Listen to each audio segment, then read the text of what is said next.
Aluru MLA వీరపచ్చి గారి పైన విమర్శలు చేయడం జరిగింది.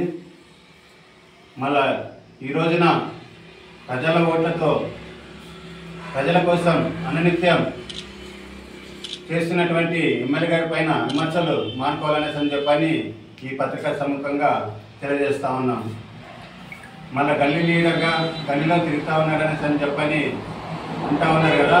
మళ్ళీ పొద్దున లేస్తేనే మళ్ళీ ఆయన ఎక్కడెక్కడ గల్లీలో అయినా ఎక్కడైనా ఉన్నటువంటి నీటి సమస్యలు అయితేనేమి, రోడ్డు సమస్యలు అయితేనేమి ప్రతి ఒక్కటి దానిపైన దృష్టి పెడుతూ కలెక్టరేట్ ఆఫీసులు అయితేనేమి ఇక్కడికి మంత్రులు ఎవరు వచ్చినా కూడా దాన్ని వివరించి పని చేపిస్తూ ఉన్నారు. మరి ఆ విధంగా పనిచేస్తున్నటువంటి వ్యక్తి ఎమ్మెల్యే వీరపక్షి గారు. మళ్ళీ ఈ రోజున మళ్ళీ మీరు పనులు చేస్తూ ఉన్నారా, ఈ రోజున మీరు కాంట్రాక్ట్ పనులు చేస్తూ ఉన్నారు అనేసి అంటే అది ఎమ్మెల్యే గారి భిక్ష అనేసి అని చెప్పని మీకు తెలియజేస్తా ఉన్నాం.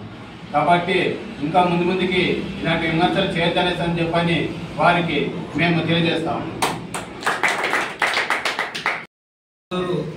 తెలుగుదేశం పార్టీ ఇన్ఛార్జ్ వీరభద్రగౌడ్ గారు ప్రజా సమస్యల వేదిక అని చెప్పేసి వాళ్ళ పార్టీలో ఆఫీస్ కార్యాలయంలో ఒక మీటింగ్ ఏర్పాటు చేసుకున్నాం. ఆ మీటింగ్లో సందర్భంగా మా ఆలూరు నియోజకవర్గం ప్రీతమ నాయకుడు ఎమ్మెల్యే గౌరవనీయ వీరపక్షి గారిని విమర్శించడం జరిగింది. అయ్యా వీరభద్రగౌడ్ గారు, మీరు విమర్శించే స్థాయి గురించి మాట్లాడుతున్నారు. ఈరోజు పవన్ కళ్యాణ్ అయితేనేమి, చంద్రబాబు నాయుడు అయితేనేమి, మరి మీ దగ్గర కూడా రేపొద్దున ప్రజలతో ఓట్లేసి ఎన్నుకోబడిన వాళ్ళే. దీనికి స్థాయి అవసరం లేదు, ప్రశ్నించే వాడికి స్థాయి అవసరం లేదు. మీరు 11 నెలలు కావస్తుంది, సంక్షేమ పథకాలు ఎటువంటి సంక్షేమ పథకాలు కూడా ఒకరికి కూడా ఇవ్వడం లేదు. ఒక పెన్షన్ మాత్రమే పెంచారు, కానీ ఏ రోజు కొత్త పెన్షన్ అనేది ఇచ్చారని చెప్పేసి నేను ఈ సందర్భంగా అడుగుతున్నా. ఈరోజు అనేక మంది వితంతువులు అయితేనేమి, వృద్ధులు అయితేనేమి 50 సంవత్సరాలకే పింఛన్ ఇస్తామని చెప్పేసి ప్రజలని ప్రలోభాలకు గురి చేసి అనేకమైన ఆశలు పెంచి మీరు పథకాలు ఇస్తామని చెప్పారు.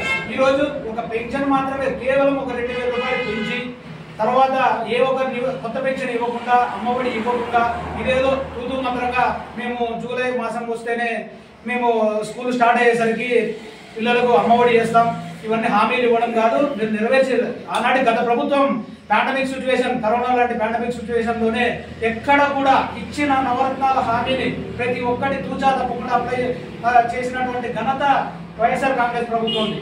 కాబట్టి మీరు తెలియజేసుకోవాల్సింది ఒకటే, మీరు 4 టర్లు సీఎం అయినా కూడా ఇప్పటి వరకు రోడ్ల గురించి మాట్లాడుతూనే ఉన్నారు.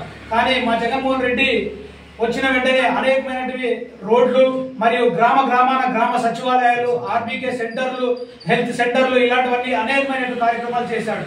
కానీ ఇది అభివృద్ధి కాదా అని చెప్పేసి మీకు ఈ సందర్భంగా అడుగుతా ఉన్నా వీరభద్రగౌడ్ గారు. అదేవిధంగా చిప్పగిరి గ్రామం నుంచి గుంటూరు గ్రామం వరకు రస్తా వేశారు, అది అభివృద్ధి కాదా అని చెప్పేసి మీకు అందరినీ అడుగుతున్నా. దీన్నే పిల్లి కళ్ళ పూసుకొని పాలు తాగుతుంది అని చెప్పడానికి మీకు నిదర్శనం, కానీ మాకు నిదర్శనం కాదని చెప్పేసి ఈ సందర్భంగా తెలియజేస్తా ఉన్నా. కావున అభివృద్ధి అంటే వైఎస్ఆర్ కాంగ్రెస్ పార్టీతోనే సాధ్యమని చెప్పేసి ఈ సందర్భంగా తెలియజేస్తా ఉన్నా. మీద ఒక మీటింగ్ పెడతామన్నారు. అది ఇంతవరకు ఒకరికి ఒక రేషన్ కార్డు ఇవ్వలేదు, ఒక పింఛన్ ఇవ్వలేదు. ఎప్పుడు అది ఆలూరిని అభివృద్ధి చేస్తామన్నారు. 40 సంవత్సరాల ముఖ్యమంత్రి, 4 తూర్ల ముఖ్యమంత్రి ఎంతవరకు అభివృద్ధి చేసినాడు? చంద్రబాబు నాయుడు పేరు మీద ఒక పథకం పేరు చెప్పండి, ఏదైనా ఒక గుర్తుందా? ఒక పథకము మా జగన్ అన్నది ఉన్నది, అమ్మ ఒకటి, రాజశేఖర్ రెడ్డిది ఉంది, ఆరోగ్యశ్రీ. చంద్రబాబు నాయుడు 40 సంవత్సరాలు నన్ను ఇండస్ట్రీ అంటున్నాడు కదా, ఏమి గుర్తుంది?